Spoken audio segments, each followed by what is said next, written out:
할렐루야. 주님을 사랑함으로 거룩한 주일 주진에 오신 여러분 사랑하고 오늘도 하나님의 은혜가 있기를 주의 이름으로 축복합니다. 오늘 저는 최고의 경배를 선포하라 한번 따라하겠습니다. 시작. 동방 박사들이 예루살렘에 들어서자마자 외쳤던 말이 있습니다. 유대인의 왕으로 오신 이가 어디 계시냐? 우리가 그의 별을 보고 그에게 경배하러 왔노라. 그들은 감히 상상하지 못했습니다. 이 말 한마디가 예루살렘이 쑥대밭이 될런지 그들은 알지 못하고 이 말을 선포한 것입니다. 하지만 이 외침은 사실이었습니다. 그래서 위치지 아니할 수 없었습니다. 영광과 경배를 받으시기에 합당하신 그리스도의 탄생이시기 때문입니다. 박사들이 먼 거리를 힘들게 걸어왔습니다. 학자들은 그들이 1년 이상 걸어서 예수 그리스도에게 경배드렸다라고 말합니다. 그들은 이스라엘 사람들이 아니었습니다. 아마 페르시아 쪽 사람들이었을 거다. 저도 그쪽을 이렇게 취하기도 합니다. 마태복음 2장 2절에 유대인의 왕으로 나신 이가 어디 계시냐? 유대인의 왕으로 나신 이가 어디 있느냐? 우리가 동방에서 그의 별을 보고 그에게 경배하러 왔노라 하니, 그들은 별을 보고 메시아 탄생을 판단하면서 출발했습니다. 예수님의 탄생 기사를 기록한 다른 공간복음에서는 이렇게 기록합니다. 누가복음 2장 16절에서 아기의 언어를 브레포스라는 단어를 사용합니다. 한번 2장 16절을 한번 읽겠습니다. 시작. 빨리 가서 마리아와 요셉과 그의 누인 아기를 찾았어. 이 아기를 찾았어가 브레포스라는 단어예요. 이건 갓 태어난 아이, 그리고 태아와 연관지어 부르는 아이를 지정할 때 쓰는 말입니다. 그러니까 예수님이 만났던 사람들 중에 누가복음에서 기록하고 있는 이 목자들은 갓 태어난 아기를 만났기 때문에 브레포스라는 단어를 사용한 것입니다. 그런데 오늘 우리가 읽은 본문에 박사들이 와서 예수 그리스도에게 경배를 드릴 때 그 단어는 파이디온이라는 단어를 쓰고 있는 거예요. 파이디온. 여러분, 사람마다 부르는 게 다르잖아요. 아이고 복중에 있는 태아, 또 태어난 갓난아이, 아유 젖먹이, 아유 유아, 아유 유치원생, 유년부생, 초등부, 중등부구나, 중댕이, 그렇게 부르는 사용하는 단어가 다르듯이 이렇게 누가복음에서 기록했던 단어와 또 오늘 본문 마태가 기록했던 그 본문의 단어를 다르게 쓰고 있는 것입니다. 이제 갓난아이를 벗어나 돌이 되기 직전 안팎의 아이를 말하는 것입니다. 다시 말씀드리지만 이 동방박사들이 예수님을 만났을 때 그 나이는 만 1살 이상이 됐다는 거예요. 만 1살 이상. 그러니까 성장하고 컸습니다. 박사들은 헤롯 왕에게 예수님이 태어난 것을 알려주지 않고 고국으로 돌아갑니다. 이에 화가 난 헤롯 왕은 1세부터 2세 된 모든 아이들을 다 죽이라고 명령을 하는 겁니다. 옛날이나 지금이나 권력자들, 정치인들은 합당한 처사를 내릴 때도 있지만 잘못된 처사를 내릴 때가 많은 겁니다. 다 죽이라고 명했습니다. 이를 통해 아이가 어느 정도 자랐을 것이라고 예상할 수 있습니다. 만약에 헤롯이 예수님이 갓난아이 때 죽이려 했다면 헤롯의 칼날을 피했을지라도 아마 피신하다가 잘못됐을 가능성이 높습니다. 왜냐하면 어린 아이들은 바이러스에 얼마나 취약합니까? 요즘은 환경이 좋고 또 엄마들이 똑똑하기 때문에 유아 교육을 잘 시키지 않습니까? 옛날 이때는 좀 무지했지 않습니까? 환경도 안 좋고, 그리고 바이러스가 한번 침투하면 아이들이 많이 죽는 거예요. 우리 때 나이도 형이 죽었는데, 형이 자라다가 죽어서 그 아이 이름으로 출생신고를 했는데 죽어서 그 다음에 태어난 아이를 그냥 그대로 이름 쓰는 애들도 있고 그랬잖아요. 당시에 사람들은 생존율이 높지가 않았습니다. 그래서 우리나라도 옛날에 아기를 낳으면 100일 잔치를 하지 않습니까? 그래서 하나님께서는, 예수님께서 어느 정도 자랐을 때에 동방박사들이 예수님을 만나고 경배하며 선포하게 한 것입니다. 놀라운 하나님의 구성 역사입니다. 하나님의 지키심과 하나님의 이끄심을 찾아볼 수 있습니다. 이를 보아 하나님은 당신의 뜻을 이룰 때 핍박, 고난 올지라도 피할 길을 예비하시고 열어 놓으시는 것을 알 수가 있습니다. 이처럼 성도는 그냥 시험 받지 않습니다. 이처럼 성도는 그냥 연단 받지 않습니다. 하나님이 하시는 일들이 지금은 모르지만 시간 지나가면 하나님이 옛날에 그래서 이렇게 하셨구나, 하나님의 역사하심이 신묘망측하구나, 이렇게 고백하는 사례가 얼마나 많습니까? 아마 다 동감하시리라고 생각합니다. 저도 그때는 참 힘들거리였지만 이해할 수 없으면 지나가 보니까 그 하나님의 뜻이었어요. 하나님 당신의 방법대로 우리를 최선의 최고의 유익의 자리에 앉히기 위한 하나님의 계획이었음을 알게 됩니다. 하나님이 주시는 시험과 연단을 감당하고자 하면 여러분, 피할 길도 주십니다. 우리가 감당할 만큼의 은혜와 능력과 힘도 부어주시는 것입니다. 고린도전서 10장 13절에 사람이 감당할 시험밖에는 너희가 당한 것이 없나니 오직 하나님은 미쁘사 너희가 감당하지 못할 시험당함을 허락하지 아니하시고 시험당할 즈음에 또한 피할 길을 내사 너희로 능히 감당하게 하시느니라 말합니다. 그렇습니다. 하나님은 감당할 만큼의 시험만 주십니다. 견뎌낼 수 있을 만큼. 그리고 감당할 만한 은혜도 주시고 감당할 만한 능력도 주시는 분이십니다. 그러한 그리스도 예수를 경배하시기를 주의 이름으로 축복합니다. 그런 주님을 경배하는 것입니다. 그럼 경배란 무엇입니까? 경배의 원어는 프로스케네오인데 이 단어는 주인의 손을 핥는 개, 이런 뜻입니다. 여러분, 개는 주인이 밖에 나갔다 오면 공중거중 뛰잖아요. 귀를 들어 제끼고 몸을 흔들고 꼬랑지를 흔들면서 다 핥죠. 손도 핥고 입도 핥고. 요즘 개들은, 집에서 안에서 기르는 개들은 칫솔질도 해주고 치약 묻혀서 가르고, 아이고 엄마 아버지 칫솔질은 안 해줘도 개 칫솔질 해주고 그러잖아요. 개는 핥는다고. 이처럼 가장 겸손하고 낮은 자세로 주님을 향해서 최고의 경배를 드리는 것이 성도의 삶입니다.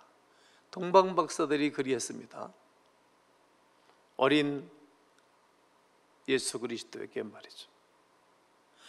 즉 하나님은 동방박사들을 통해 우리가 어떤 모습으로 그리스도를 기뻐하고 그리스도를 경배해야 될 것을 자세하게 가르쳐주고 계신 것입니다. 그리고 동방박사들을 통해서 나는 과연 1년여 전서부터 예수 그리스도의 오심을 어떻게 준비하고 있는가를 살펴보아야 됩니다. 우리가 1년 전부터 늘 성탄절 예배를, 모든 절기 중에 1년 중 마지막 절기가 성탄절이 아닙니까? 나는 이번 성탄절에 어떻게 주님을 경배할까? 이번 성탄절에 나는 어떤 선한 행실을 하면서 하나님께 영광을 돌려드릴까? 그러면서 주님을 만날까? 동방박사의 삶, 동방박사의 그 생활을 통해서 우리가 정해져야 할 일들이라 생각합니다. 성탄을 준비하는 진정한 감사가 나에게, 개인에게, 가정에도 있어야 될 것이라 생각합니다. 1년 전에 세월이 요구되는 아득히 먼 거리에서 올 때 그들에게 어떤 이득이나 유익이 생기는 것은 아니었습니다. 때론 지치고 죽음의 위협을 느꼈습니다. 그런데도 그들은 예수님께 그냥 오지 않았습니다. 황금과 유황과 몰약을 들고 와서 그분 앞에 경배한 것입니다. 이미 오래전부터 메시아의 기다림, 메시아의 오심을 준비하면서 맞이한 것입니다. 매사에 준비하는 것 아닙니까? 학생들이 학교 생활을 하면서 내 미래를 준비한 것 아닙니까? 10여 년 동안 말이죠. 잘 착실하게 준비한 사람들은 자기 삶의 보장이 되고 몸값이 높아가죠. 여러분, 목회자도 목회하기 전에 준비하는 사람들이에요. 저는 내 나름대로 많이 준비했어요. 많이. 그리고 사역의 무대에 올려줘서 인생을 사는 것 아닙니까? 사업을 하는 식구들, 사업을 준비하는 식구들이 있거든요. 이렇게 저렇게 계속 준비하는 거예요. 준비하고 그 사업을 하는 거예요. 그러니까 준비된 사람 이런 말들을 하지 않습니까? 준비되지 않는 사람은 그 일을 할 때 합당하지 않을 겁니다. 그냥 고생문이 헌하게 준비되어져 있는 것입니다. 준비한 것만큼 하나님 우리에게 다가오시는 사랑을 알 수가 있습니다. 주 은혜란 준비한 만큼 받게 되는 것입니다. 은혜는 사모한 것만큼 감격이 오는 것입니다. 그렇게 박사들은 예루살렘에 찾아와 있는 힘을 다해 큰 소리를 내면서 유대 내 왕으로 오신 이가 어디 계시냐? 우리가 그를 경배하러 왔노라. 이것은 2000년 전에 박사들의 선포만이 아니라 오늘 이 세대에 우리가 선포하며 그 예수 그리스도를 경배하기를 원합니다. 우리가 그를 경배하노라. 이렇게 경배하기 위해 필요한 것이 있습니다. 먼저 믿어져야 합니다. 믿어져야 합니다. 예수 그리스도만이 메시아임을 믿어줘야 할 것입니다. 예수님만이 우리를 구원하러 오신 그리스도임을 믿어줘야 그를 선포도 하고 경배하고 영광을 돌리게 될 것입니다. 1년 동안 걸어와도 피곤하지 않았습니다.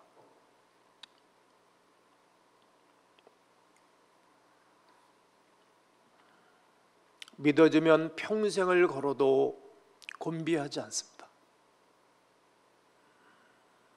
믿어지면 아무리 어려워도 어렵지 않습니다. 믿어지면 아무리 힘들어도 힘들지 않습니다. 믿어지면 포기하고 싶어도 포기하지 않습니다. 아무리 이런 유혹 저런 유혹 압제와 핍박이 있어도 제가 임기 동안 제가 가는 일을 포기하겠습니까? 포기하지 않습니다. 믿음이 있기 때문입니다.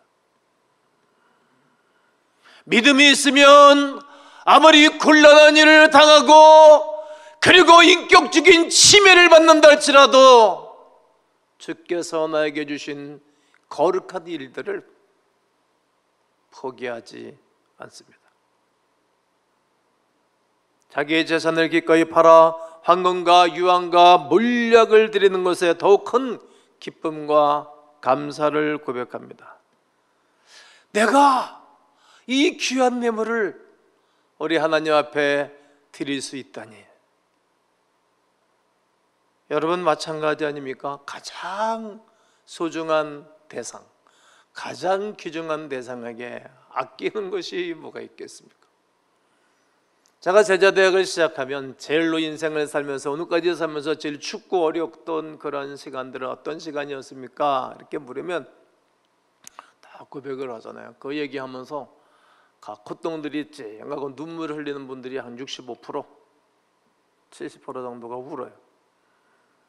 그리고 당신의 인생 가운데 제일로 행복하고 기뻤던 날들은 어느 때입니까? 이렇게 물으면 어느 사람은 첫 키스했을 때가 그렇게 좋았다 하대요. 그런데 저는 맨 처음에 이 질문을 받았을 때 이 고백을 나는 예수님 만났을 때였어요. 약한 한 명서부터 한 명 반 정도가 예수님 만났을 때가 내 인생에 제일로 따뜻하고 행복한 때였다라고 고백을 했어요. 저는 늘 내 인생 가운데 제일로 행복하고 따뜻하고 좋았던 때는 예수 그리스도를 만났을 때, 나의 모든 허물을 주여 기억마시고 바른 길로 인도하소서.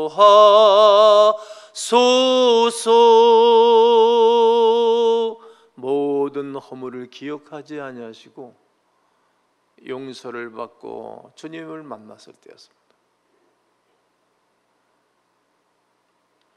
그러기에 그분이 나에게는 제일로 소중한 분입니다. 그러기에 그분은 나에게 최고로 존귀하신 분이십니다.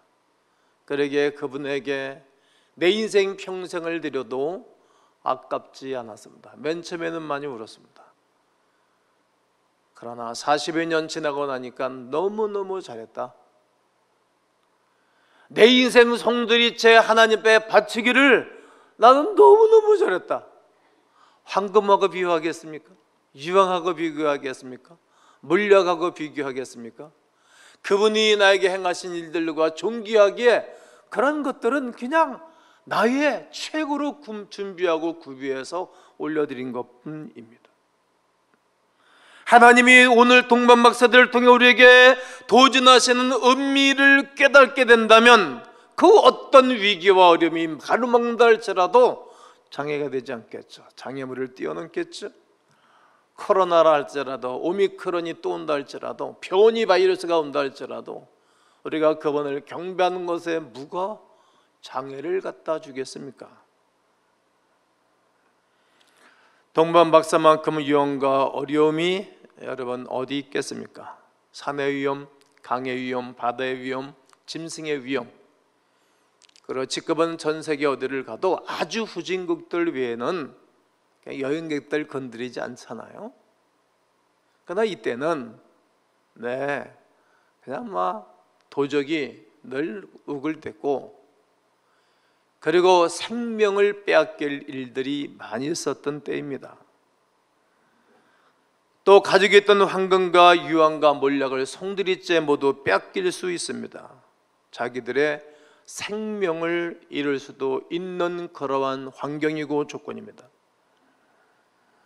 그런 가운데 있을지라도 그들은 아기 예수님을 찾는 일에, 아기 예수님을 만나는 일에, 아기 예수 그리스도를 경배하기 위하여 준비한 것에 대하여 그는 뒤로 물러서지 않은 것입니다. 동방박사의 이야기를 영국으로 만든 작품이 있습니다. 잃어버린 별을 찾아서, 이런 작품인데, 원래 그 작품에서 출발은 동방박사들의 맨 처음에는 네 사람이 출발했다는 거예요. 근데 한 사람은 중간에 탈락을 한 겁니다. 박사 중 한 사람은 물질의 눈이 어두워서 가다가 포기했다는 거예요. 또 가다가 얼마나 힘이 들겠습니까? 여러분, 야영을 여러분 텐트 가지고 와서 할 때 하루 이틀, 2박 3일, 3박 4일 좋지, 한 달만 해보십시오. 이 추운데 텐트 치고 야영해 보십시오. 얼마나 어렵겠습니까? 생활이 얼마나 불편합니까?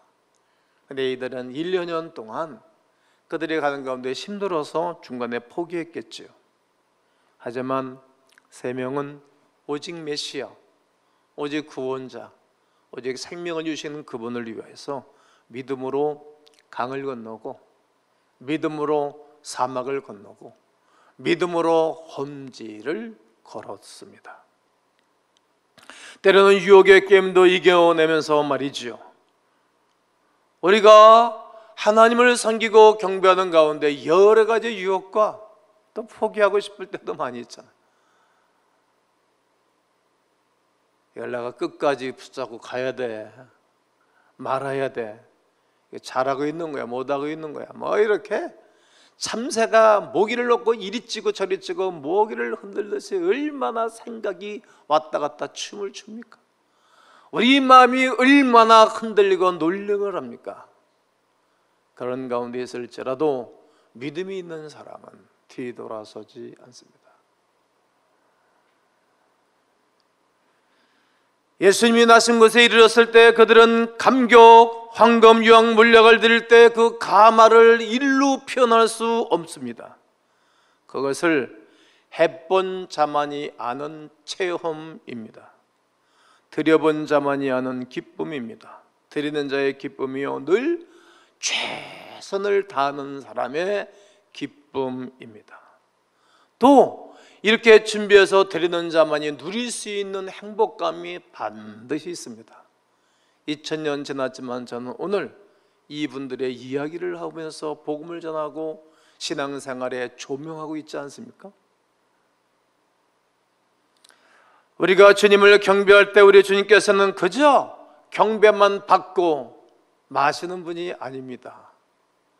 우리 하나님은 그냥 앵벌이처럼 그냥 받기만 좋아하시는 분이 아닙니다. 그 중심 바라보시고 믿음이 있는 자를 주님이 찾으시고 믿음 있는 자를 세우시고 믿음 있는 자를 축복하셔서 이 땅에 그 사람을 통해서 당신의 살아계심을 나타내 보이시고 받기를 원하시는 것입니다. 저는 목회를 하고 있잖아요. 이야, 저 사람은 하나님 앞에 삶을 드리기를 원하는구나. 그런 사람들 여러분 보십시오. 첫째, 기쁨이 있어요. 큰 기쁨에서 온 소식이 그 일을 통해서 일어나는 거예요. 가정에도 기쁨이 있어요. 뭐든지 잘 될 때는 문제가 되지 않지 않습니까? 그냥 잘 되는 거예요. 그게 하나님의 뜻입니다. 감격과 기쁨, 그냥 두말할 것이 없습니다. 그런데 그 다음이 문제입니다.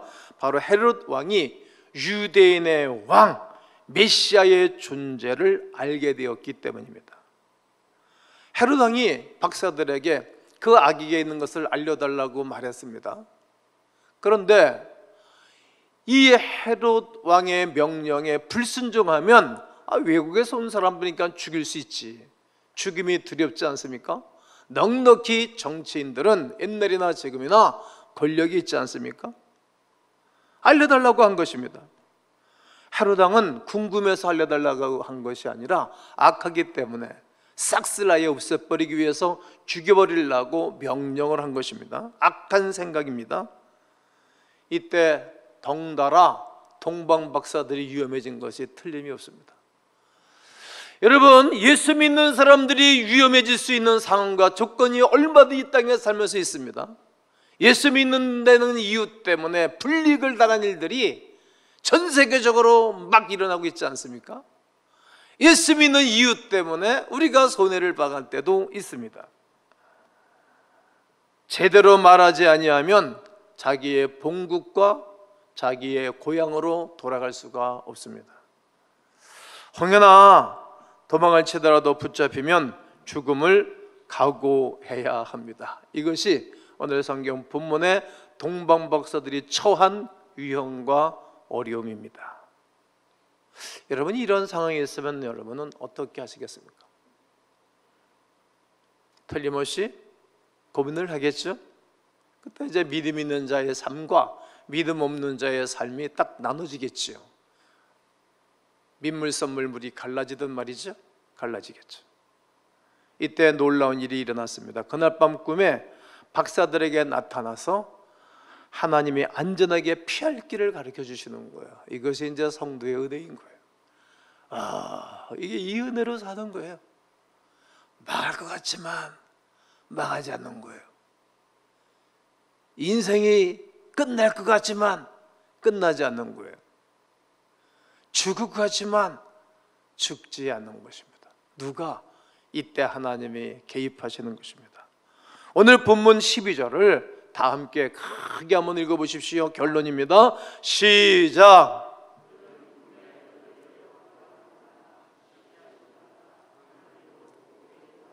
네, 그들은 꿈에 하나님이 헤롯에게로 돌아가지 말아라. 헤롯에게 가면 너도 죽어.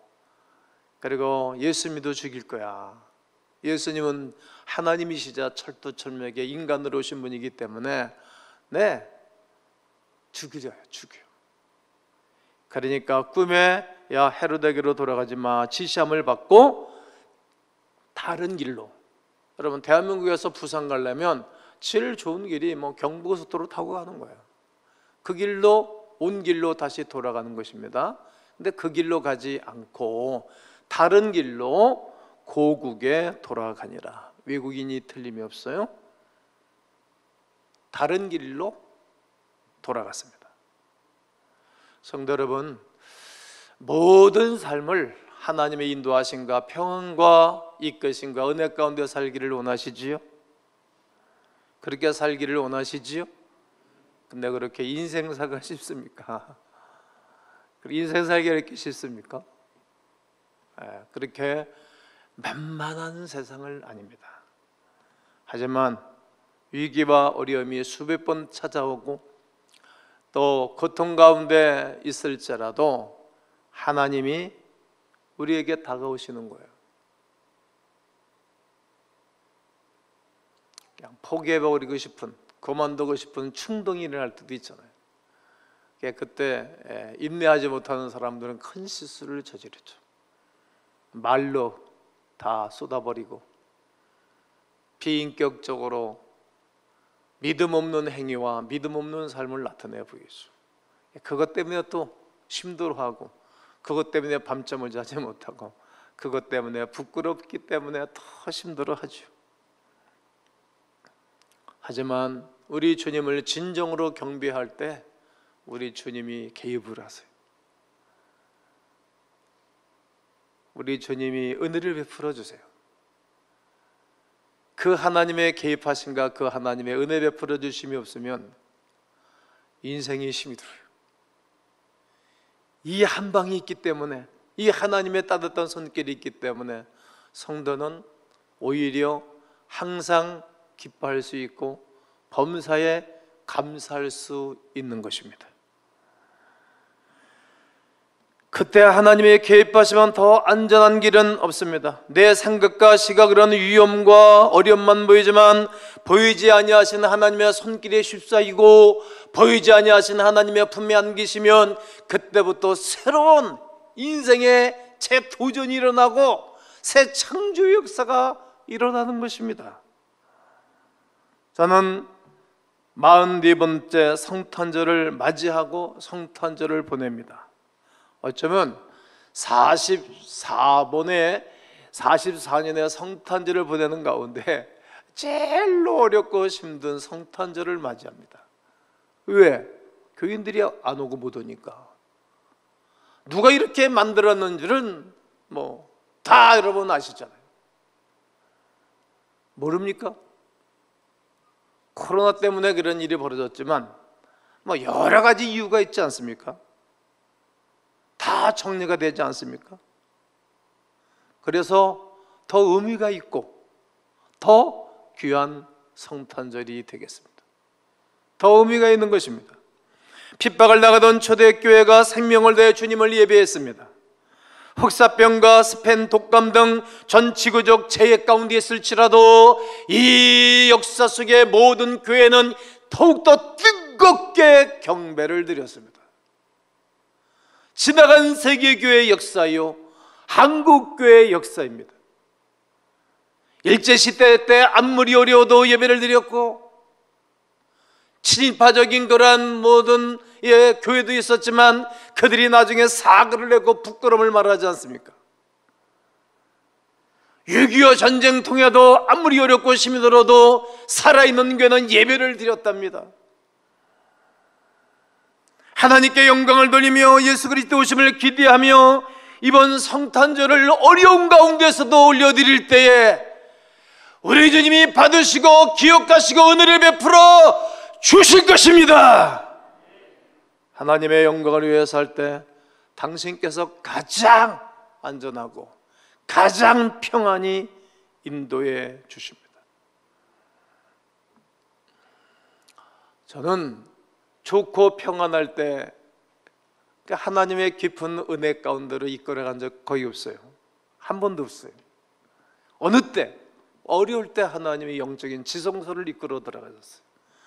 여러분, 영적인 지성소 그냥 못 들어가요. 여러분 해보신 분들 계시잖아요. 힘들 때, 어려울 때, 방법이 없을 때, 그때 기도를 깊이 하잖아요. only 한 길밖에 없어요. 뭐 금식을 하고 철야를 하고 몸을 쳐 복종하죠. 그때마다 주님이 문을 열어주셨어요. 깊은 주님의 지성소에 들어가서 주님이 말씀하시는 음성도 듣고 방법을 찾고 하나님의 인도를 받았어요. 이것이 성도의 삶이에요. 여러분은 어떤 어려움이 있으세요? 그래도 믿음이 있으면 주님을 경배해요. 이 때에 다가오는 세대에 마지막 때가 되면 믿음 있는 자를 보겠느냐? 믿음 있는 자를 찾아보겠느냐? 주님 그러시잖아요. 이 성탄절에 믿음 있는 예배를 드리고 믿음 있는 경배를 드리고 믿음 있는 하나님의 사람들 되어져서 하나님의 이끄심과 또 하나님이 축복하는 귀한 성탄절 이시기를 주님의 이름으로 축원합니다.